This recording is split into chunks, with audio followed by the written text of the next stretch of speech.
بسم الله الرحمن الرحيم. ان شاء الله النهارده هنكمل الموضوع بتاع الاستاتيكال سيستم او النظام الانشائي. طبعا قلنا اي نظام انشائي بيتكون من كذا حاجه زي الاعمده والبلاطات والكمرات، وطبعا بدأنا بالاعمده لان احنا اصلا يعني لو شفنا الاحمال بتنتقل ازاي فهلاقي ان الحمل بينتقل من البلاطه ثم الكمره ثم الاعمده، وطبعا الأعمدة بتنزل الحمل على الفاونديشن أو الأساسات ومنها إلى التربة. فحبينا نبدأ بالأعمدة على أساس يعني إن هي يعتبر آخر حاجة يعني في الاستاتيكال سيستم بتاعي.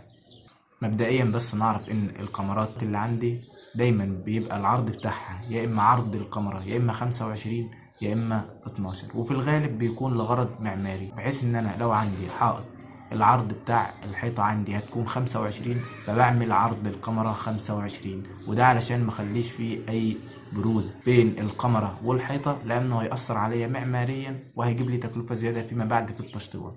فبخلي الكاميرا يا اما 25 يا اما 12 على حسب عرض الطوبة اللي انا هشتغل عليه.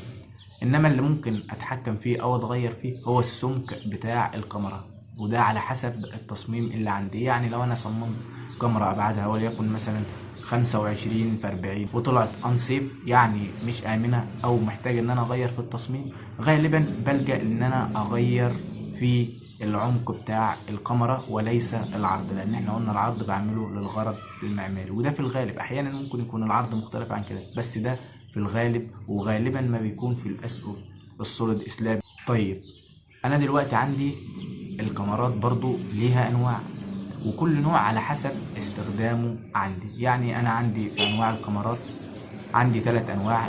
النوع الاول عندي وهي الكاميرات الساقطة. الكاميرات الساقطة دي اللي بتكون موجودة في معظم البيوت، ان انا بشوف الكاميرا السقوط بتاعها قدامي. النوع التاني عندي وهي الكاميرات المقلوبة. الكاميرات المقلوبة دي بتتعمل في حاجات معينة، زي مثلا انا عندي في الدور الاخير عاوز اعمل دروة. الدروة دي اللي هو مثلا بيبقى حيطة بارتفاع متر بس كده بتبقى فوق في اخر المبنى. في ناس بدل ما تجيب طوب وتعمل الدروة دي بتروح عاملة في الدور الاخير الكاميرا مقلوبة وتكون هي الدروة بتاعت المبنى. في ناس مثلا بتعمل الكاميرا المقلوبة دي لما بيكون عايزة تعمل بلكونة مثلا ومش عايزة الكاميرا تبقى ساقطة في قلب البلكونة علشان محدش يتخبط فيها، على سبيل المثال يعني. فبتقوم عاملين الكاميرا دي مقلوبة. يعني ايه كاميرا مقلوبة؟ يعني بدل ما الكاميرا وفوقيها البلاطة، لا، البلاطة وبيكون فوقيها الكاميرا. تالت نوع عندي وهي الكاميرات الهيدن بيم او الكاميرات المخفية. الكاميرات المخفية دي هي كاميرا لا هي بتكون ساقطة ولا هي بتكون مقلوبة، بتكون داخلة في السمك بتاع البلاطة اللي عندي، وفي الغالب ما بتكونش في الاسقف السوليد سلاب، بتكون في الاسقف الفلات سلاب او الاسقف الهولو بلوك سلاب، وده في الغالب بيكون عشان السمك بتاع البلاطة بيكون كبير، فبالتالي الكاميرا تقدر تشتغل في قلب السقف. فاحنا كده عرفنا ال3 انواع بتاع الكاميرات. هنعرف ان شاء الله من التطبيق اللي هنشتغل عليه دلوقتي إيه المشاكل اللي ممكن تقابلني وانا بعمل كاميرات، وايه هي الكاميرات الشايلة والكاميرات المتشالة، وازاي اقول ان الكاميرا دي هي اللي شايلة الكاميرا دي والعكس. كل ده ان شاء الله هنعرفه في التطبيق اللي هنشتغل عليه دلوقتي، فيلا نشوف. طبعا ده آخر حاجة احنا وقفنا عندها المرة اللي فاتت، إن احنا عملنا الأعمدة. فالنهاردة إن شاء الله هنكمل بقى ونعمل الكاميرات. أول حاجة عندي إن أنا لما أجي أحط الكاميرات أي أماكن عندي لفتحات كل ده هيتقفل، لأن الكاميرات مينفعش تبقى فيها قطع كده، الكاميرات كلها بتبقى موصولة. فأول حاجة أعملها إن أنا أي خط عندي مش كامل هوصله وأخليه خط كامل. فمن أمر إكستند أروح موصل كل الخطوط دي كده كده، خلي دي دلوقتي كده لحد ما نوصل. طيب انا وصلت الخطوط عندي اللي كان فيها قطع فاصبحت عندي بالشكل ده. بعد ما قفلت الفتحات اللي عندي عاوزين نتكلم شوية بس بعيدا عن الرسمة اللي عندي دي كده، ونقول كذا حاجة موجودة عندي. انا عندي اي كاميرا عندي لازم تكون متشالة من الجنبين عندي، يعني يكون في هنا حاجة شايلاها ويكون في الآخر هنا برضو حاجة شايلاها. ما ينفعش الكاميرا تكون في الهوا كده أو متشالة لوحدها. فممكن الكاميرا اللي عندي تكون متشالة على عمود من هنا وعلى عمود من هنا، فيبقى عمود من الجنب ده وعمود من الجنب ده. أو ممكن إن أنا يكون كاميرا متشالة على عمود مثلا من الجنب ده بس مفيش عمود في الجنب ده، امال هيكون موجود اي شيء؟ ما هو ما ينفعش تتساب كده، كده انسيب وانستيبل اصلا. لا، لازم يكون في هنا حاجة برضو تشيل، فهيكون هنا في كاميرا تانية، فيبقى الكاميرا اللي عندي دي سيف. ليه؟ لان هي متشالة على حاجة من الجنب ده وبرضو متشالة على حاجة من الجنب ده، لان الكاميرا دي كده هتعمل كسبورت او كركيزة زي العمود برضو تنقل الحمل. طيب انا كده هطلع بمعلومة من الحتة دي بايه؟ بحاجة اسمها الكاميرا الشايلة والكاميرا المتشالة. حاجة بسيطة هنا، مين اللي شايل مين؟ الرد المنطقي هيكون الكاميرا دي هي اللي شايلة الكاميرا دي، ما هي اللي جاية عليها هي اللي شايلة. مثال تاني، لو انا مثلا عندي كاميرا بالشكل ده وعندي عمود من هنا مثلا وعمود من هنا متشال على الكاميرا، وجيت عملت كاميرا بالشكل ده، طيب في الحالة دي مين اللي شايل ومين اللي متشال؟ خلاص الكاميرا اللي هي متشالة على العمود والعمود من هنا، واضح ان هي اللي شايلة الكاميرا دي، لان الكاميرا دي كده جاية عليها اهي متشالة عليها، فالكاميرا دي طبعا هتبقى عاوزة عمود بالشكل ده، فالكاميرا دي كده متشالة على الكاميرا دي. ده بقى بيخلينا نروح لجزئية قلناها في اول الفيديو في المقدمة، وهي عرض الكاميرا. احنا قلنا عندنا عرض الكاميرا يا اما بيكون 25، ده على سبيل المثال ان دي 25، يا اما بيكون ايه؟ بيكون 12، وقلنا ان ده طبعا بيكون لغرض معماري. طيب لو خدنا بقى الحتتين دول، لو خدنا الجزئيه بتاع ال 25 وال 12 دي وجينا نطبقها على مثال من الاتنين دول، فعلى سبيل المثال هل ينفع اخلي الكاميرا دي عرضها 25 واخلي الكاميرا دي عرضها 12؟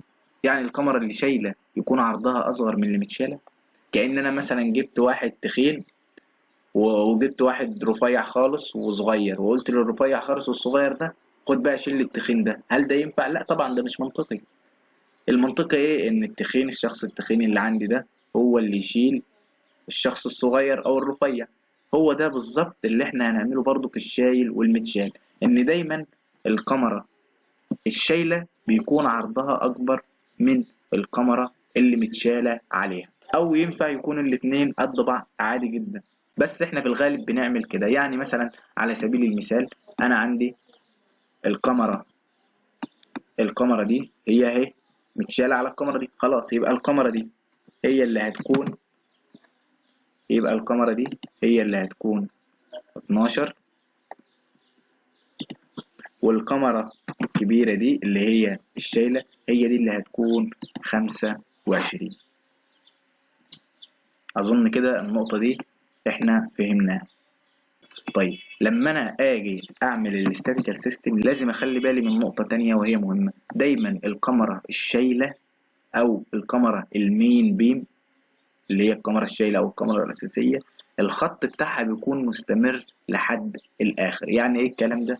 يعني دي الكاميرا عندي الاساسية او الكاميرا الرئيسية، ودي الكاميرا السكندري او الكاميرا الفرعية او الكاميرا اللي احنا قلنا دلوقتي المتشالة.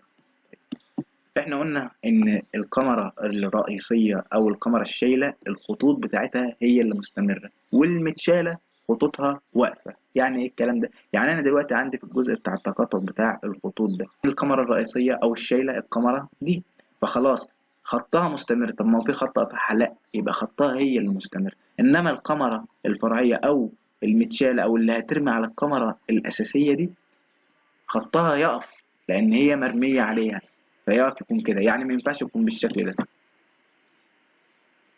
انا كده ما عرفتكش الشايل من المتشال ايه. فلازم الخط بتاعها يكون مقفول في اتجاه الكاميرا الرئيسية. تمام كده. يعني مثلا لو انا الخط ده عندي ممدود بالشكل ده، يعني الكاميرا الرئيسية دي الكاميرا الرئيسية، ما ينفعش اعمل كده. ما ينفعش اعمل ازاي؟ اقول لك انا ما ينفعش تعمل ازاي. ما ينفعش اعمل كده. عارف انت كده بالشكل ده كأنك بتقول له دي الكاميرا المستمرة فهي الكاميرا الرئيسية، ودي الكاميرا السكندري. خليت دي كده كاميرا لوحديها ودي كاميرا لوحديها. اظن دي كده وضحت. انما لما انا اقطع دي كده واروح قافل الحتة دي كده، لا، انا كده بقول له دي المستمرة دي الرئيسية كاميرا واحدة اهي، رامي عليها الكاميرا الفرعية الكاميرا دي، وواقفة لحد هنا خلاص ما هي رامي عليها. نطبق على المثال بقى بتاعنا. طيب، واحنا بنطبق على المثال بتاعنا لازم نكون عارفين برضو حاجة مهمة جدا. دايما بخلي الحوائط الخارجية تكون سمكها 25، والحوائط الداخلية بيكون سمكها 12. ده لغرض معماري، وغالبا بخلي الحوائط الخارجية سمكها أو العرض بتاعها 25. ده بيكون علشان الحيطة تكون عازلة للصوت وعازلة للحرارة. لما سمكها يكون كبير تقدر تعزل لي الصوت والحرارة بشكل كويس. انما الحوائط الداخليه كده كده بتكون جوه البيت عندي، فبخلي سمكها 12 عادي. طبعا في حاله لو انا عندي بلكونه زي كده مثلا،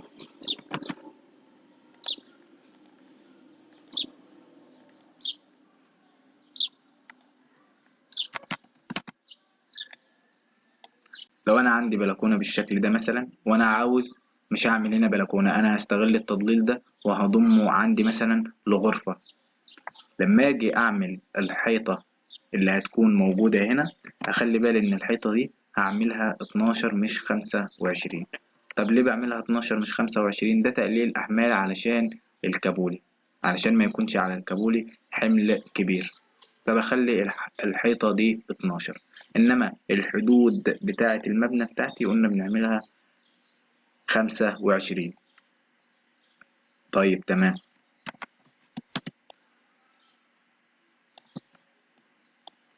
طبعا زي ما قلنا في الأعمدة إن أنا عندي المسافة بين الأعمدة لا تزيد عن 7 متر ولا تقل عن 3 متر، وقلنا ده علشان هيخلي المومنت أو العزم كبير، فهيجيب لي تسليح كبير وهيجيب لي ديفليكشن كبير. نفس الوضع في الكاميرات، أنا بخلي طول الكاميرا بتاعتي يكون برضو في الطول المعقول، ما يكونش طول كبير علشان برضو ما يجيبليش مومنت كبير، عزم كبير، واحتاج ان انا احط له تسليح كبير. وغير كده اصلا هحتاج ان انا اغير في الابعاد بتاعته، لان انا قلت لو انا هعمل ابعاد ابتدائيه للكاميرا مثلا 25 في 40 مثلا، لو انا الطول بتاع الكاميرا زاد مثلا وصل لحد 6 متر ولا حاجة، لا أنا مش هشتغل عمري على الأبعاد اللي هي 25 في 40. أبص ألاقي نفسي داخل في 25 في 60، 25 في 70. طب إيه طيب الأضرار بتاعت كده مثلا، أو إيه المشاكل اللي هتسبب لي في إن أنا مثلا أزود في الأبعاد؟ السقوط بتاع الكاميرا هيزيد. يعني السقوط بتاع الكاميرا مثلا بدل ما يكون السقوط لحد هنا، أبص ألاقي سقوط الكاميرا زاد لحد هنا، شكلها بيضايق معماريا. طبعا ده غير التسليح الكتير اللي هتحتاجه. فانا برضو بحاول اخلي الكاميرا تكون طولها في المعقول، يعني مثلا لحد 4 متر تمام. انما لو زادت عن كده بحتاج ان انا اقسم الكاميرا اللي عندي. يعني ايه اقسم الكاميرا اللي عندي؟ يعني على سبيل المثال لو انا قلت ان دي الكاميرا بتاعتي، دي كاميرا 8 متر اهي، وجيت حطيت الاعمده، حطيت عمود هنا اهو وعمود هنا اهو مثلا. طيب تمام. دلوقتي الكاميرا دي لو انا سبتها بالشكل ده هيحصل ديفليكشن ترخيم، يعني هلاقي الكاميرا عملت شكل كده كبير جدا. علشان اخلي الكاميرا دي سيف هتحتاج تسليح كبير جدا، غير ان الابعاد بتاع الكاميرا هتكبر معايا، وده كده هدخل في تكلفة اعلى، شكل معماري مش كويس، فهكون بوظت على نفسي. طيب اعمل ايه في الحالة دي؟ هروح قاسم الكاميرا اللي عندي دي لكاميرتين بالشكل ده. احط كاميرا في النص هنا كده مثلا، اصبحت دي عندي كاميرا لوحدها ودي عندي اصبحت كاميرا لوحدها. طيب ممكن اعمل ايه تاني غير ان انا احط العمود ده؟ زي ما احنا قلنا ممكن اجيب كاميرا بالشكل ده كده برضو، كاميرا كده اهو اهي، مع الكاميرا دي كده مثلا، مع الكاميرا دي مثلا. اعمل ايه بقى كده؟ لو عملت كده انا كده خليت دي كاميرا لوحديها اهي، ودي كاميرا لوحديها، الاتنين دول متشالين على الكاميرا الاساسيه او الكاميرا الرئيسيه دي. كده انا عملت ايه؟ كده انا خلاص قللت السبان او البحر بتاع الكاميرا دي، خليته سيف، والبحر ده خليته سيف بس. اظن كده وضحت الفكره دي. فيلا بقى نطبق على الرسم. احنا كده قلنا كل حاجه في الكاميرات، ان شاء الله ما يكونش فيه اي حاجه ناقصه، ولو في اي حاجه ناقصه ممكن حد يقول لنا في التعليقات. طيب ندخل بقى على الكاميرات اللي جوه دي عشان نشوف موضوع بقى الخط اللي هيتقفل وايه الخط اللي مش هيتقفل وهكذا. طيب نبدأ مثلا عندي بالكاميرا دي. الكاميرا دي كده انا مش عارف مين اللي شايل ومين اللي متشال فيها. طيب انا هخلي مين اللي شايل الكاميرا دي؟ انها مرتكزة على عمودين، فهي الاولى ان هي تكون كاميرا رئيسية، فهروح قافل بالشكل ده. كده انا خليت ايه؟ كده انا خليت دي الكاميرا الرئيسية المستمرة، كده متشال عليها الكاميرا دي. طيب لو مشيت مع الكاميرا دي، احنا قلنا اي كاميرا لازم تكون مرتكزة على سبورتات من الجنبين. طيب الجنب ده فيه ركيزة اللي هي الكاميرا دي تمام. طب الجنب التاني مش عارفين، مش عارفين هي كده مرتكزة على ايه. لو انا رحت قافل بالشكل ده كده ووقفت طبعا الخط ده كأن انا وقفت الكاميرا دي كده، يبقى الكاميرا دي عندي متشالة على ايه؟ متشالة على الكاميرا دي تمام، والكاميرا دي متشالة على الكاميرا دي. يبقى انا كده عندي الكاميرا الكبيرة الطويلة دي، خدنا بالنا من كلمة الطويلة دي؟ اظن كنا لسه بنتكلم لو الكاميرا طويلة هنعمل ايه. خلينا للاخر. الكاميرا الطويلة دي كده متشالة من الجنب ده على الكاميرا دي تمام، كده سيب. طب من الجنب ده متشالة على الكاميرا دي تمام، نمشي لحد الاخر تمام متشالة. طيب الكاميرا اصلا اللي انا بقول ان هي متشالة عليها دي هي اساسا مش سيب، ده انستيبل. انستيبل ليه؟ متشالة على عمود من هنا ومفيش حاجة هنا شايلاها، هي كده متشالة على ايه؟ هي كده في الهواء، يعني كأنها ممسوكة من جنب واحد، الجنب التاني ده كده مش متشال على حاجة. طب ايه اللي انا هعمله؟ قدامنا حل من الاتنين، احنا لسه قايلين الحلين، اما ان انا احط عمود، واما ان انا اخلي الكاميرا تمد كده وترمي على العمود اللي قدام عندي ده، وبكده هتكون الكاميرا دي متشالة على العمود ده ومتشالة على العمود ده، وهتكون كاميرا رئيسية. طيب اعمل ايه؟ اختار العمود ولا ان انا امد الكاميرا؟ اقتصاديا وصح ومش غلط ان انا اختار الكاميرا. ليه؟ لان انا لما اجي اعمل عمود هنا في تكلفه كبيره عندي، ما انا هعمل عمود وهعمل له قواعد، او سواء كان ايه هو في الاساسات يعني، وهيطلع من الارض لحد كل دور هكرر فيه العمود، تكلفه كبيره، وعمود خرسانه يعني تكلفه كبيره. الكاميرا مش هتكلف زي العمود، وطالما هتكون سيف خلاص، يبقى انا هعمل ايه؟ هروح مادد الكاميرا اللي عندي دي كده واخليها ترمي على العمود عندي بالشكل ده. علشان نبين الشايل والمتشال قلنا هنعمل ايه؟ الكاميرا الرئيسية هي اللي خطها بيكمل، دي الرئيسية صح، دي الشايلة، ما هي دي اللي متشال عليها، يبقى خطها يكمل، يبقى احنا هنقطع ده بالشكل ده. اصبحت عندي الكاميرا الطويلة دي متشالة على كاميرا من الجنب ده ومتشالة على الكاميرا من الجنب ده، فاصبحت عندي تمام. واصبحت الكاميرا اللي شايلة دي متشالة على عمود من الجنب ده وعمود من الجنب ده، فكده الاتنين دول ستيبل. طيب نبص على الكاميرا دي كده، الكاميرا اللي عندي دي متشالة على العمود ده ورامية، طالما الخط مقفول كده يبقى هي رامية على الايه؟ على الكاميرا دي، يعني متشالة على الكاميرا دي. طيب انا ملاحظ حاجة هنا، ايه هي الحاجة دي؟ ان الكاميرا دي زي ما قلت انا طويلة جدا، طولها كبير. طيب الكاميرا دي طولها كبير، احنا قلنا لما الكاميرا تبقى طولها كبير بنعمل ايه؟ نفس الوضع، يا اما ان انا هحط عمود هنا فيقسم لي دي كاميرا، يخلي لي دي كاميرا لوحديها ودي كاميرا لوحديها، يا اما ان انا هعمل ايه؟ همد الكاميرا عندي لحد اخر العمود ده بالشكل ده. يعني امد الكاميرا عندي بالشكل ده كده، واخلي دي كاميرا رئيسية، وبرضه هتبقى الكاميرا دي متشالة على الكاميرا دي وعلى الكاميرا دي، والكاميرا دي متشالة على الكاميرا دي والكاميرا دي. وقلنا طبعا ان الافضل اقتصاديا الكاميرا. بس في حاجة هتوقفني هنا وهي المعماري. ايه المعماري اللي هيوقفني؟ ان الكاميرا اللي انا هحطها في نص الطرقة، والكاميرات طبعا احنا قلنا في السقف ده سوليد سلاب، فالكاميرات هتكون ساقطة، فالبروز هيكون في وشي، فاللي رايح واللي جاي في الطرقة هيكون البروز بتاع الكاميرا او السقوط بتاع الكاميرا في وشه، فده بيكون مش كويس معماريا خالص. فالمعماري يجي يقول لك لا ما تحطليش كاميرا هنا.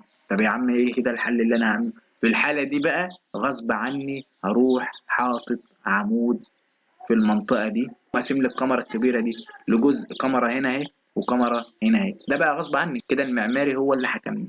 فهروح أعمل ايه؟ هروح واخد العمود ده كده كوبي، وهحط العمود هنا. خليك معايا للآخر. هنحط العمود مثلا هنا. وبالمناسبة هي دي النقطة اللي احنا قلنا عليها المرة اللي فاتت لما جينا نقول في جزء في الأعمدة هنقوله المرة الجاية علشان له علاقة بالكاميرات، كان هي الجزئية دي. لو أنا حطيت العمود بتاعي في النص كده، هو مش في النص كده مظبوط بس عشان أنا مش عارف أمسكه في النص يعني مظبوط. مثلا يعني أنا لو جبت العمود في النص كده، إيه اللي أنا ملاحظه عندي؟ ملاحظ إن أنا عندي جيت في الغرفة دي كده وفي بروز في العمود من هنا، نفس الوضع، ونفس الوضع في الغرفة دي كده في بروز للعمود من هنا. فانا كده بوظت الغرفه دي وبوظت برضو الغرفه دي. افضل في الحاله دي؟ لا خلاص، انا في الحاله دي هخلي العمود يكون في جنب واحد او في غرفه واحده، بحيث ان هو البروز اللي هيطلع يكون في غرفه واحده والغرفه التانيه اكون حافظت انا عليها. واروح جايب العمود موف، واروح ماسك العمود واحطه بالشكل ده. يبقى انا محتاجتش احط كاميرا هنا عشان ما تبوظش مع المعماري، وفي نفس الوقت عملت ايه؟ خليت دي كاميرا لوحديها، دي كده كاميرا لوحديها، ودي كده كاميرا لوحدها، فاصبحت عندي سيف، والكاميرا دي كده سيف. الكاميرا علشان تكون عندي سيف لازم يكون فيه ركيزه من كل جنب، ما ينفعش يكون فيه ركيزه من جنب والجنب التاني فاضي في الهواء زي ما شفنا في الاول قبل ما نمد الكاميرا دي. وطبعا شفنا الفرق ان انا هنا مديت الكاميرا وهنا ما ينفعش امد الكاميرا. ليه؟ لان اللي حكمني في الحاله دي المعماري. ودايما خليك مش كل حاجه او مش كل ما تتزنق تقول انا هحط عمود، لا خلي العمود ده اخر حل عندك علشان التكلفة. تمام كده خلصنا الكاميرات وعملنا كده يعتبر معظم الاستاتيكال سيستم. كده فاضل لنا البلاطات. ان شاء الله المرة الجاية هنتكلم عن البلاطات، وبالتحديد البلاطة السوليد سلاب، لان النظام الانشائي اللي انا هشتغل عليه للبلان ده هو السوليد سلاب. اتمنى يكون الفيديو عجبكم وحقق اكبر قدر من الاستفادة، واللي عنده اي استفسار ممكن يقول لنا في التعليقات وان شاء الله هنرد عليه. والسلام عليكم ورحمة الله وبركاته.